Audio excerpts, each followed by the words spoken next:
Dephosphorylation can be an important step in a cloning experiment, as it helps to prevent self-ligation of the vector.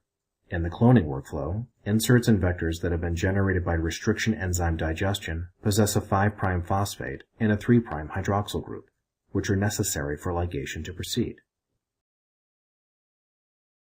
When working with vectors that have been digested with a single restriction enzyme or two restriction enzymes with compatible ends, removal of the phosphate group will prevent vector self-ligation, reducing the background of transformants which do not contain inserts.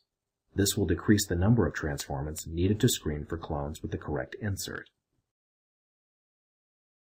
If your insert is a PCR product, it will not have 5' phosphates unless specified during primer synthesis or added by T4 polynucleotide kinase.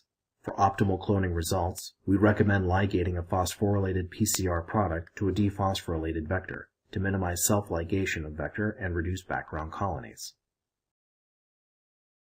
The dephosphorylation reaction requires the hydrolysis of the ester bond between the terminal 5' nucleoside and the phosphate group.